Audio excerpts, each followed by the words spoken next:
여러 번 제가 말씀드리지만 사람은 사명의 존재입니다. 사명을 놓치고 사는 사람은 그 사람이 무엇을 위해 살았든 그 사람은 사실은 실패한 인생입니다.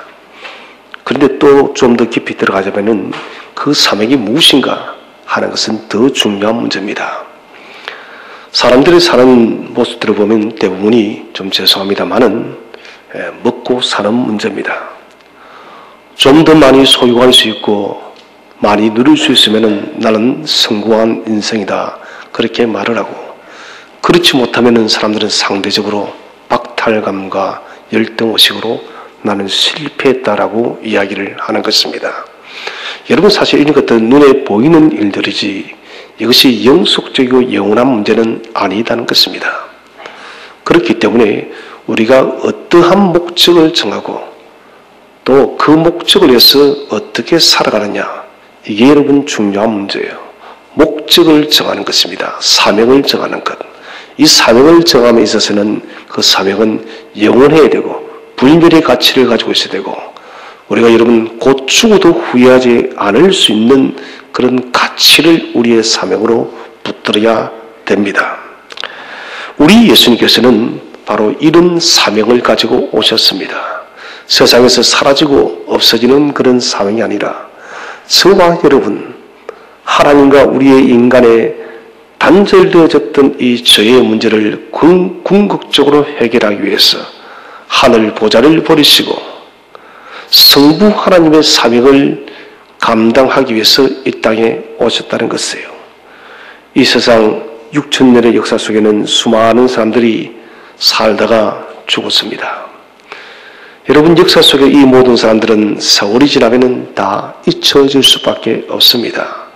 그 사람이 아무리 큰 일을 했다 할지라도 인류에게 여러분 영속적으로 영원토록 근원적인 삶의 문제를 해결한 사람은 없다는 것이에요.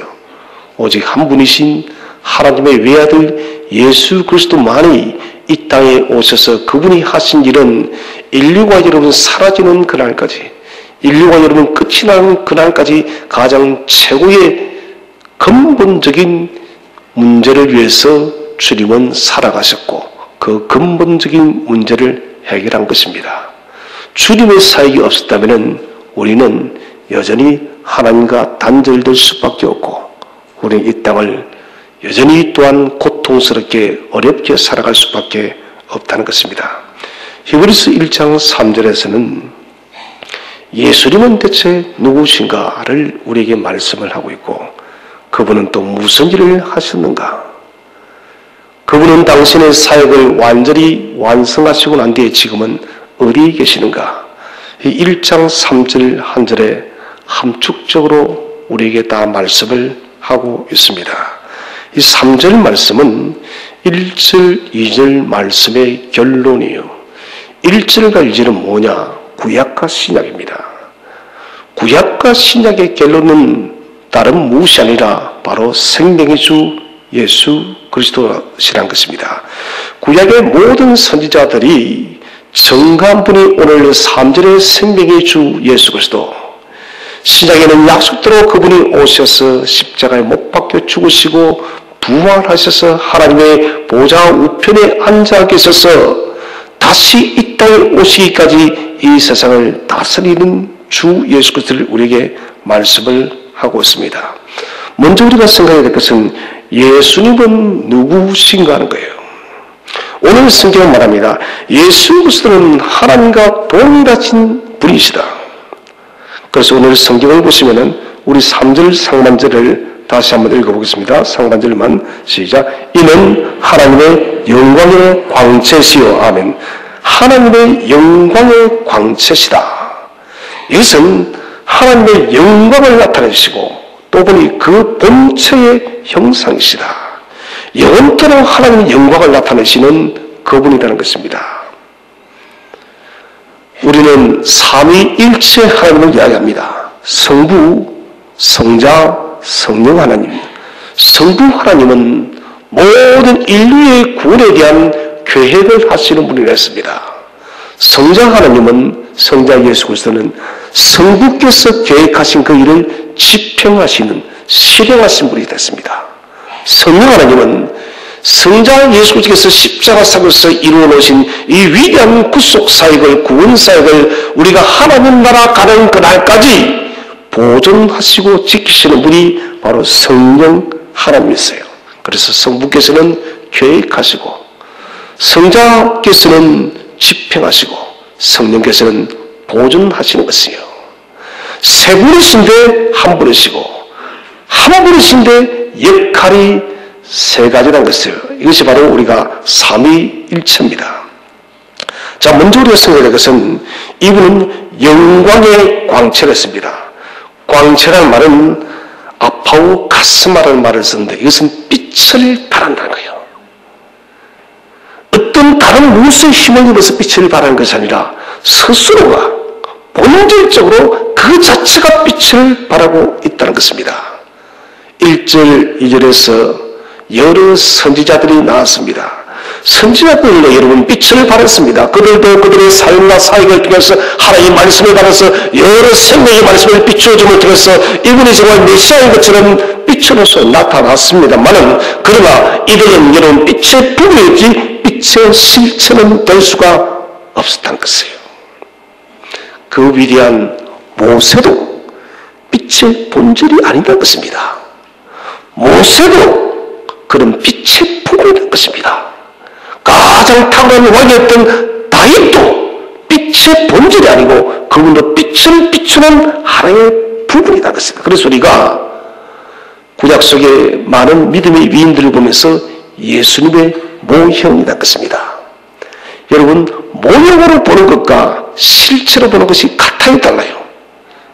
다를 수밖에 없는 것입니다. 사진을 보느라 여러분 어떤 한 나라를 보다가 그 나라에 직접 가서 보는 천지 차이입니다. 광야의 사진들을 우리가 봅니다. 그런데 여러분, 그건 우리에게 별로 와닿지 않습니다. 사진이니까요. 가서 보면 광야가 얼마나 여러분 높은지, 얼마나 험준한지, 얼마나 끝인지, 얼마나 넓은지, 그래서 우리가 가볼 때, 실체를 볼 때 우리는 이것이 광야라는 것을 안다는 것이에요. 마찬가지로 선지자들이 빛을 발하고 예수 그리스도의 모습을 보여주었지만, 그러나 그분들은 어느 정도 완벽하게 생명의 주 예수 그리스도를 완전히 설명할 수가 없었다는 것입니다. 그러나 오늘 하나님께서는 예수님 안에 하나님을 아는 모든 지식을 다 심어놓은 거예요. 다시 말한다면 예수님 속에 하나님 모든 것을 다 밝혀놨던 거예요. 그렇기 때문에 예수님을 알고 믿는 것은 보이지 않는 영원한 하나님을 우리가 알고 믿는 것과 동일함을 확신하시길 바랍니다. 예수님을 인격적으로 알고 믿는다는 것은 곧 우리가 하나님을 인격적으로 알고 하나님을 인격적으로 믿는 것과 똑같은 것입니다. 그래서 오늘 성경은 영광의 광채다, 본체이신 예수를 믿지 못하면 우리는 영광의 그 본질이신 하나님을 알 수가 없다는 것입니다. 그래서 영광의 광채는 바로 생명의 주 예수 그리스도를 말을 하고 있다는 것입니다. 예수님은 요한복음 1장 9절에서 빛을 세상에 보내는 하나님의 광채라는 것입니다. 하나님의 광채가 생명의 주 예수 그리스도를 통해서만 나타난다고 말씀을 하고 있습니다. 요한일서 1장 5절에서는 예수님 자신이 빛이고 어둠이 전혀 없으신 분이라는 것입니다. 빛은 무엇입니까? 진리입니다. 빛이 무엇입니까? 하나님이십니다. 곧 여기서 우리가 하나님을 알기 위해서는 반드시 빛 대신 생명의 광채인 예수를 알아야만 우리가 하나님을 알 수 있다는 것입니다. 하나님께서는 우리 예수님께 전능하심을 주었어요. 그래서 우리 주님께서는 이 땅에 오셔서 수많은 이적과 기적을 행하셨고, 저 여러분 무서운 파도도 우리 예수님 말씀에 순종했고, 악한 귀신들도 주님을 볼 때 예수의 이름 앞에서 벌벌 떨게 되어졌고, 모든 이런 질병들도 장애들도 주님 안에서 해결함을 이뤘던 것입니다. 곧 이사야 선지자의 예언의 성취 그대로 이루어졌다는 것입니다. 그분은 전능하신 분이시고 영원하신 분이시고 무한하심을 가지시고 이 땅에 오신 완전한 빛으로서의 하나님의 영광의 광채로서 이 땅에 왔다는 것입니다. 그렇기 때문에 예수님을 만나는 것은 하나님을 만나는 것입니다. 이 사실을 우리는 잊지 말아야 됩니다. 창세기 1장 3절에서 하나님께서 천지를 창조하실 때 빛이 있으라 합니다. 자, 빛이라는 것은 여러분 예수 그리스도가 빛인 거예요. 곧 하나님께서 성부께서 빛이 있으라라고 말씀을 여러분 선포하실 때 이 말씀이 바로 생명의 주 예수거든요. 예수 그리스도가 빛 자체이기 때문에 해와 달과 별이 만들어진 거예요. 해와 달과 별이 빛이 아니면 여러분 예수 그리스도가 빛이 되어서 선포되어졌기 때문에 해와 달과 별은 피조되어졌다는 것입니다. 어둠과 혼돈의 세상 속에 말씀이 선포되어지자 혼돈과 무질서 속에 창조의 질서가 만들어졌다는 것입니다. 빛 대신 예수님은 이 땅의 죄로 무너짐을 통해서 하나님과 사람의 질서의 회복을 위해서 빛으로 이 세상에 오셨다는 것입니다. 계속해서 성경을 보시면 이분은 본체의 형상이라고 했습니다. 본체의 형상은 카라크테라는 말을 쓰는데 그래서 형상, 조물주, 형상은 뭐냐? 초상화를 말합니다. 초상화. 또 돌이나 나무나 금속에 새겨진 글을 말하는 것이에요. 이것은 무엇을 말하냐? 예수님은 하나님의 초상하다는 것입니다. 쉽게 말해서 예수님은 대체 누구냐? 하나님 자신을 초상화처럼 도장성이를 찍어낸 분이 바로 예수 그리스도인가요? 그렇기 때문에 우리가 예수님의 사역과 행적들을 볼 때 우리는 예수님이 하나님이시다는 것을 완전히 알 수가 있다는 것입니다. 요한복음 14장 10절에 나는 아버지 안에 아버지는 내 안에 있다. 동격으로 주님이 말씀하십니다. 나를 본 자는 곧 아버지를 본 자라고. 여러분 곧 생명의 빛이신 예수 그리스도가 왔기 때문에 여러분 우리에게 빛이 온 거예요. 우리의 무질서한 인생이 그 무질서는 무엇을 말합니까? 그것은 망하는 것이에요. 망할 수밖에 없었던 우리 인생 속에 하나님의 본체이신 예수님께서 우리 속에 오셔서 빛으로서 우리를 환하게 비춰놨다는 것이에요. 캄캄한 어두운 길을 걸어본 적이 다 있을 것입니다. 우리 교회는 정절이 되어지면 진짜 암흑입니다. 이번 태풍 때문에 새벽기도 전에 잠깐 정절이 됐습니다.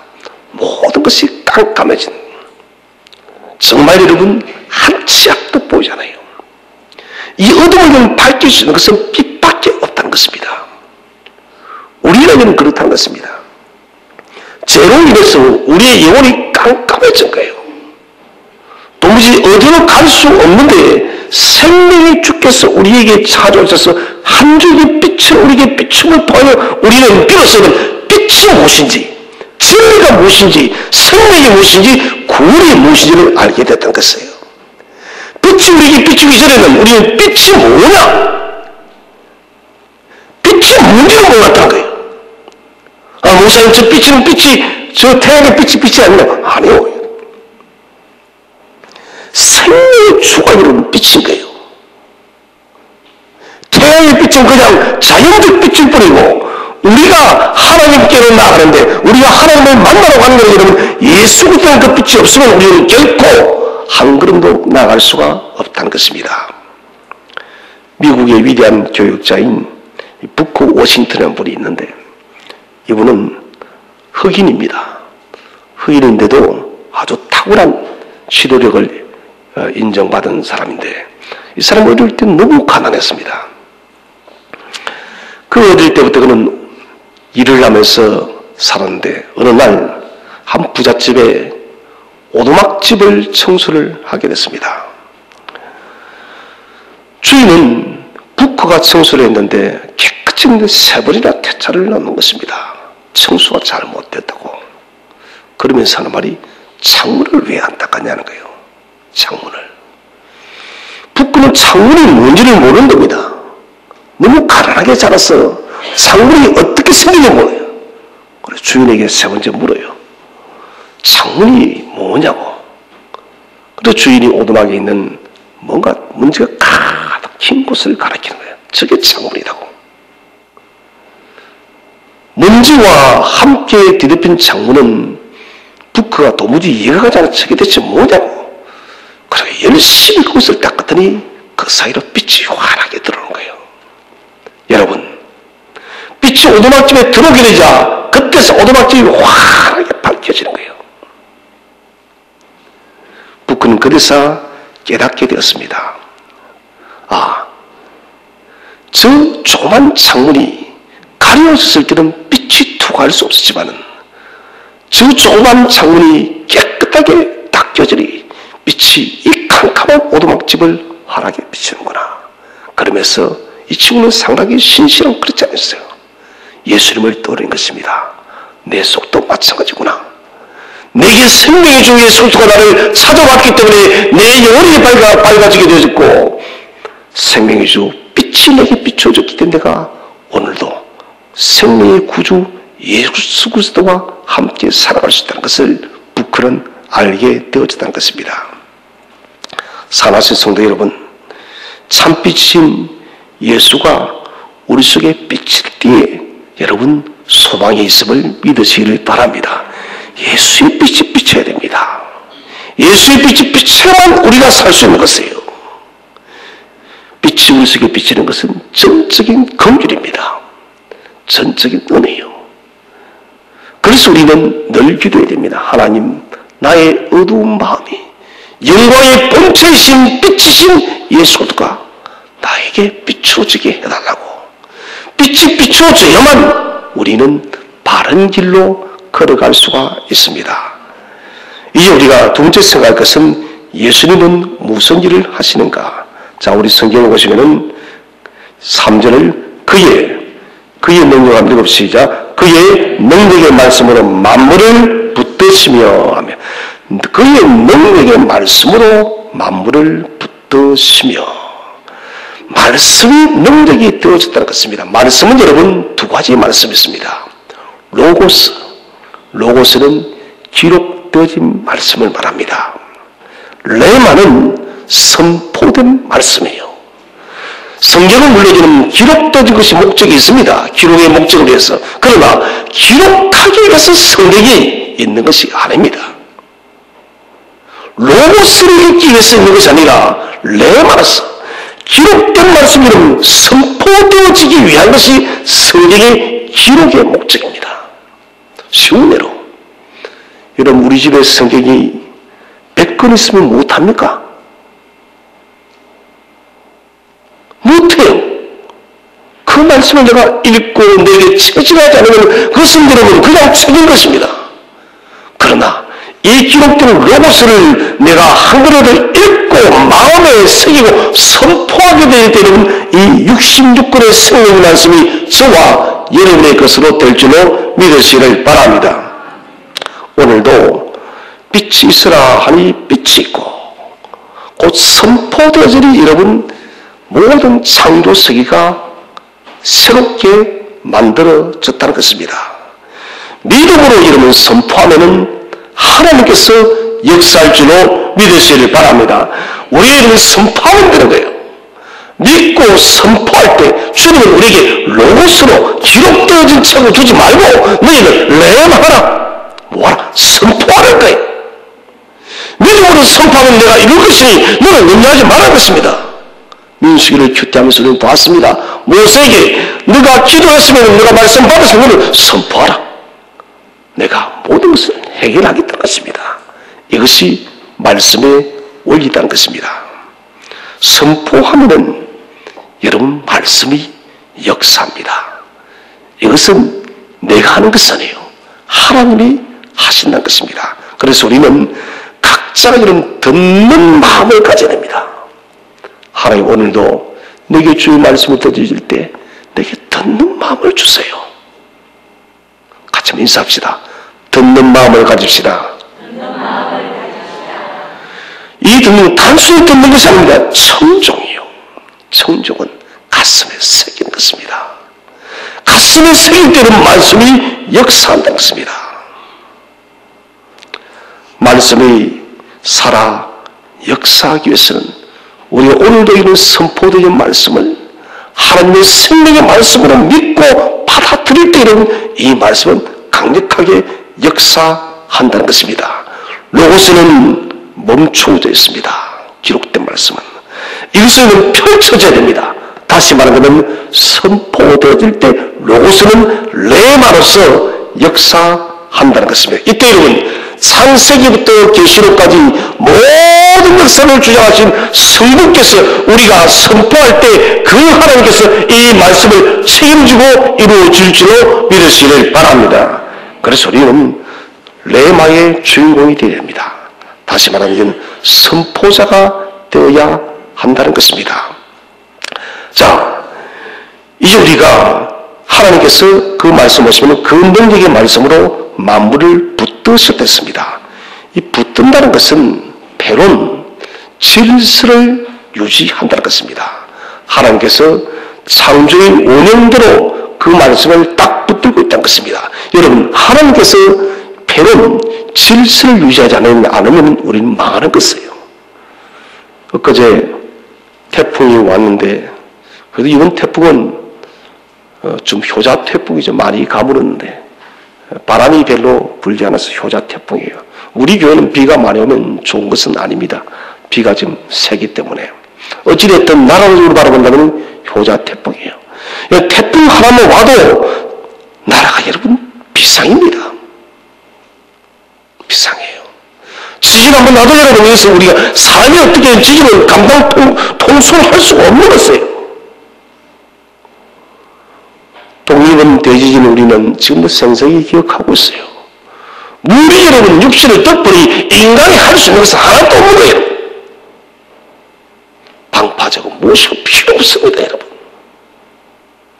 하나님께서 여러분 질서를 여러분 붙들지 않으면 거침하는 것이에요. 우리 한번 성경을 읽어보겠습니다.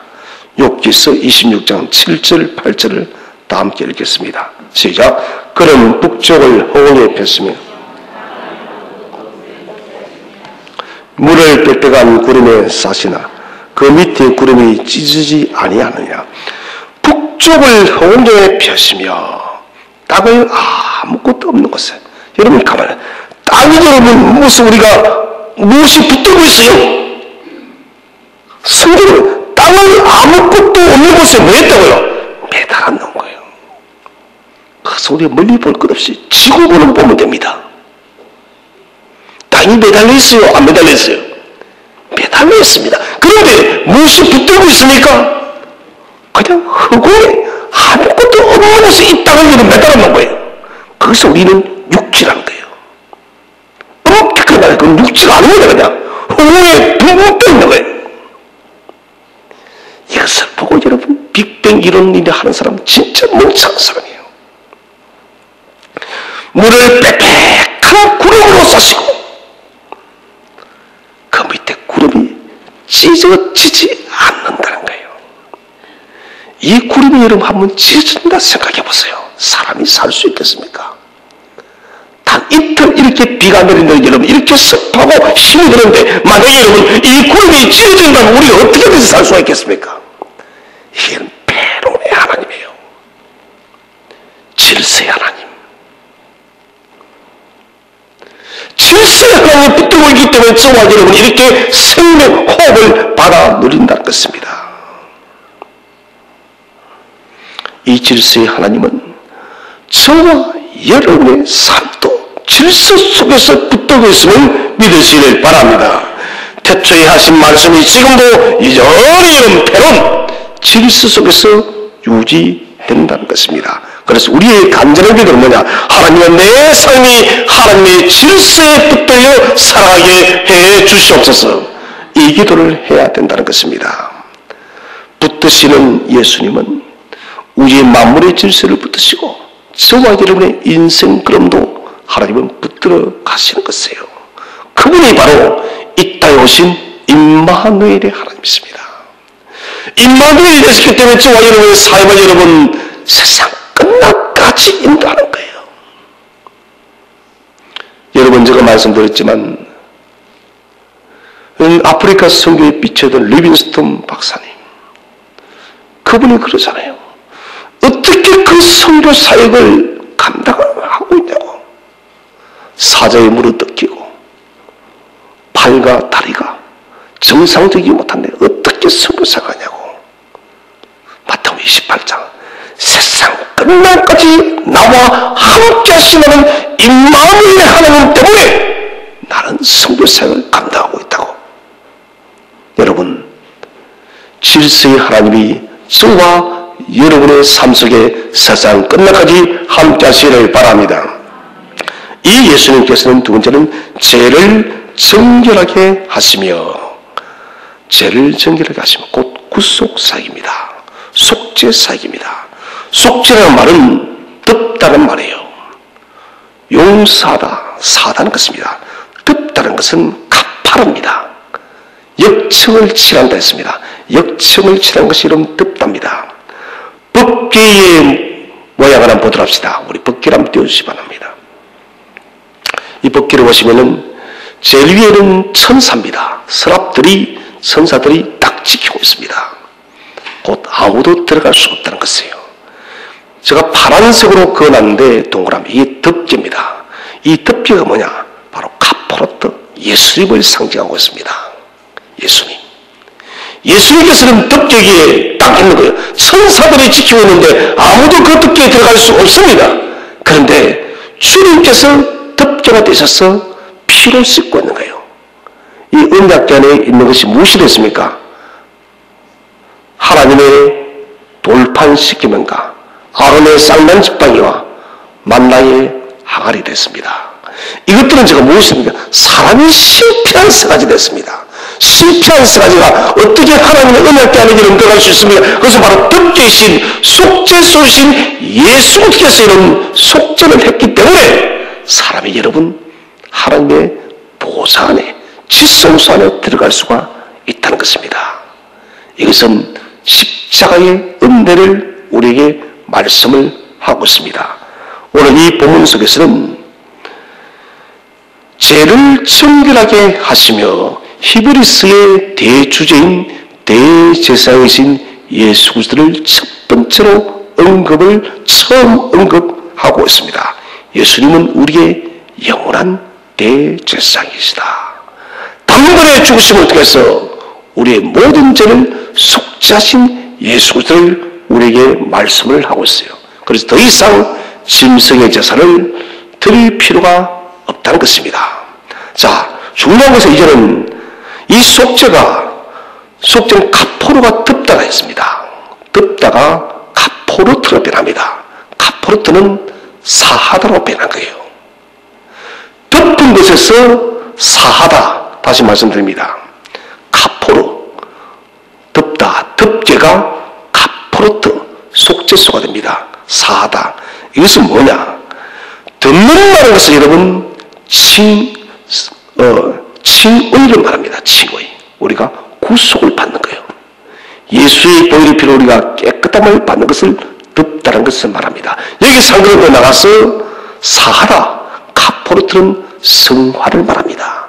예수의 구속의 보혈의 피로 우리가 여러분 칭의, 의롭다함을 받고 이제는 그 의를 드리면서 우리가 여러분 하나님의 거룩한 백성으로 성화의 길로 나아가게 되어졌다는 것입니다. 그래서 속죄는 칭의를 말합니다. 속죄는 칭의. 내가 깨끗해졌다. 사하다는 카포르트는 성화를 말한 것입니다. 곧 여기는 주님의 중요한 목적이었습니다. 우리를 의롭게 하여서 거룩한 백성으로 삼아서 궁극적인 영광의 거룩한 단계에 나아가기까지 우리를 인도하시는 하나님을 우리는 만날 수가 있다는 것입니다. 특별히 우리는 성막의 원리를 한번 가만히 생각해 봐야 됩니다. 성막이 여러분 성막이 되어지는 것은 하나님께서 거주하셔야만 성막이 되어집니다. 하나님이 떠나는 그 성막은 그냥 텐트입니다. 우리도 마찬가지입니다. 저와 여러분, 하나님의 지성소가 되어지기 위해서는 하나님의 저와 여러분 삶 속에 거주하셔야만 우리가 하나님의 성소가 되어집니다. 하나님이 떠나면 우리는 그냥 몸뚱아리밖에 되지 않는다는 것입니다. 하나님께서 우리를 거룩한 지성소로 삼기 위해서 대속죄일에 아사셀의 염소가 되어진 것입니다. 우리 아사셀의 염소를 한번 보도록 하겠습니다. 이 염소는 2마리를 뽑습니다. 2마리를 가져서 한 마리는 아사셀의 염소, 곧 죽여버린 염소가 되고, 한 마리는 하나님의 제사를 위해서 쓰이는 염소가 되는데, 아사셀로 보내주는 염소는 어떻게 되느냐? 반드시 죽인데 한번 그림을 보여주십시오. 자, 이것은 광야 시대가 끝이 나고 난데요. 광야 시대는 그냥 떠나보내버립니다. 떠나버리면 염소가 홀로 길을 떠나가서 사람의 모든 죄를 짊어지고 이 염소는 죽습니다. 그래서 한쪽으로 보내는 염소는 저주받은 염소입니다.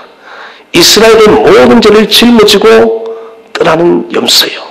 광야 시대가 끝나간 뒤는 염소가 돌아오니까 제사장에 가서 저렇게 벼락에 떨어뜨려서 죽여버립니다. 저 염소가 누구냐? 바로 예수 그리스도입니다. 우리 인류에 저와 여러분의 모든 죄를 짊어지고 속죄하기 위해서 이렇게 염소가 되어서 주님은 죽으셨다는 것입니다. 그 다음에 한 마리 남은 염소는 대제사장이 칼로 잡아서 그 피를 뿌리는 것입니다. 지성소로 나가기 위해서 이제는 하나님께 드린 염소는 한 피 한 피 뿌려짐을 통해서 대제사장 그 피를 의해서 하나님의 지성소로 나가서 하나님께 대속죄일의 제사를 드렸다는 것입니다. 그건 무엇을 말합니까? 아사셀의 염소는 우리 주님을 말합니다. 한 마리는 죄악을 모두 짊어지고 떨어져서 죽는 염소, 한 마리는 뭐냐? 그 피를 담아서 대제사장이 지성소로 나아가기 위해서 여러분 피를 뿌렸다는 것입니다. 이 피가 없으면 지성소로 나아갈 수 없는 것입니다. 결국 이는 핵심이 무엇입니까? 생명입니다. 예수님께서는 당신의 십자가의 치료에 매어 달려 죽고 고충당하심을 통하여 우리의 모든 죄를 짊어지셨고 피 한 방울 한 방울이 흘러짐을 통해서 저와 여러분이 하나님의 지성소 앞으로 나아갈 수 있게 되었음을 믿으시길 바랍니다. 그래서 우리가 여러분 지금 주님 앞에 나갈 수 있고 주님을 만날 수 있고 주님을 우리의 아버지라고 할 수가 있게 되어진 것입니다. 이제 마지막입니다. 맡기신 사명을 이룬 결과는 무엇인가? 우리 성경 3절을 다시 한번 보시면은, 자, 높은 곳에서 한번 읽겠습니다. 시작. 높은 곳에 계신 지극히 크신 이의 우편에 앉으셨느니라. 지극히 높은 곳에 우편에 앉으셨다. 하나님께서 이제는 예수님을 보내서 이 땅의 모든 사역을 이루시고 난 뒤에 보좌 우편에 앉으셨습니다. 이 앉으셨다의 의미는 3가지입니다. 첫 번째는 더 이상 속죄 사역을 위해서 제사를 드릴 필요가 없다는 것입니다. 주님께서 단번에 완벽한 제사를 드렸기 때문에 이제는 저와 여러분 더 이상 제물을 드릴 필요가 없게 되어졌다는 것입니다. 그리고 주님은 더 이상 속죄의 사역을 위해서 이 땅에 오실 이유가 없는 것입니다. 두 번째는 하나님의 영광의 보좌 우편에 앉으셔서 만물을 통치하시는 일을 지금도 하고 있음을 믿으시길 바랍니다. 세 번째는 재림의 시간까지 주님은 보좌 우편에서 앉아 계신 것입니다. 사랑하신 성도 여러분, 예수님은 하나님이심을 믿으시길 바랍니다. 능력의 말씀으로 만물을 창조하시고 대속의 십자가를 지심으로 여러분 만왕의 왕 예수 그리스도십니다. 그분은 당신의 모든 것을 높은 것을 벗어버리고 가장 낮고 낮은 겸손의 종으로 오셨습니다. 그리고는 성부 하나님의 그 모든 주신 사명을 생명 다기까지 완수하셨습니다. 오늘 우리는 우리의 삶을 한번 점검해 봐야 되겠습니다. 주님은 그렇게 높은 것을 다 버리시고 가장 낮은 모습으로 당신의 사명의 길을 감당하시는데 우리는 지금 어떤 길을 걸어가고 있습니까? 주께서 생명 다해 우리에게 생명의 구원의 복을 주었는데 우리가 그를 통해서 하나님 나라를 소유하게 되었는데 우리에게 주신 사명은 우리는 어떻게 감당하고 있습니까? 사랑하는 성도 여러분, 오늘 이제 우리가 7월 중순을 보내고 또 8월 여름을 본격적인 여름을 맞이하게 되십니다. 우리에게 주신 주님의 사명을 다시 한 번 더 점검하여서 우리 생명을 다하는 그날까지 하나님 나라와 하나님의 의를 구하는 그 길을 묵묵히 걸어가는 저와 여러분 되시기를 주의 이름으로 축원드립니다.